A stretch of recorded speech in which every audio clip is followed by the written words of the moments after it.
আজ এমন একটা রেসিপি দেখাবো যেটা একদম অন্যরকম।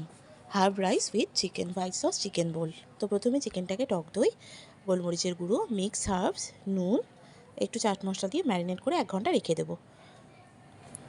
তারপরে এখানে প্যানের মধ্যে একটু তেল দিয়ে দিয়েছি। তারপরে এই চিকেনগুলোকে আমি 2-3 মিনিট চাপা দিয়ে 2-3 মিনিট একটু চাপা দিয়ে রাখবো।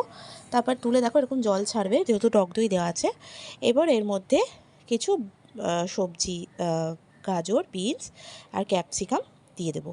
দিয়ে মিডিয়াম আঁচ করে চাপা দিয়ে 5-7 মিনিট রান্না করব। সবজিটাও দেখবি সেদ্ধ হয়ে যাবে আর চিকেনের জলটাও টেনে যাবে, চিকেনটাও সেদ্ধ হয়ে যাবে। তারপর নামিয়ে রাখবো। এখানে ওই প্যানের মধ্যে দিয়েছি একটু বাটার, তারপরে দিয়েছি রসুন বাটা না থাকলে রসুন কোচানোও দিতে পারো। দিয়ে এবারে ওই পেঁয়াজগুলোকে ঠিক এরকম করে কেটে দিয়ে দিয়েছি, একটু নাড়াচাড়া করে। তার মধ্যে দিয়েছি 1 চামচ মতো ময়দা আর দিয়েছি বেশ খানিকটা দুধটা দিয়ে ভালো করে নাড়াচাড়া করে নেব।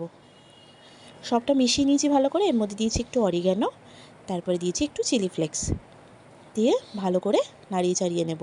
আর একটু চাট মশলা আর গোলমরিচের গুঁড়োও দিয়েছিলাম, দিয়ে ভালো করে নাড়িয়ে চাড়িয়ে নিয়েছি। এবার এটা ফুটতে শুরু করলে এর মধ্যে আমি ওই যে চিকেন আর সবজিটা আগে করে রেখেছিলাম ওটা দিয়ে দেবো। দিয়ে ভালো করে নাড়িয়ে চাড়িয়ে নিয়ে চাপা দিয়ে রেখে দেবো 10 মিনিট। এবার একটা প্যানের মধ্যে একটু তেল দিয়েছি, তারপরে এর মধ্যে ধনেপাতা কুচি আর কাঁচা লঙ্কা কুচিটা দিয়ে একটু নাড়াচাড়া করে এর মধ্যে দিয়েছি কিছুটা স্প্রিং অনিয়ন কুচিয়ে।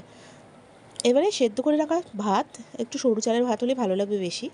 তারপরে দিয়েছি চিলি ফ্লেক্স, একটু মিক্স হার্বস দিয়ে একটু নুন দিয়ে ভালো করে নাড়িয়ে চাড়িয়ে নিয়ে তারপরে নামিয়ে নিয়ে একসাথে মানে চিকেনের ওটা আর এটা একসাথে সার্ভ করব। দারুণ লাগে খেতে, একদম রেস্টুরেন্ট স্টাইল।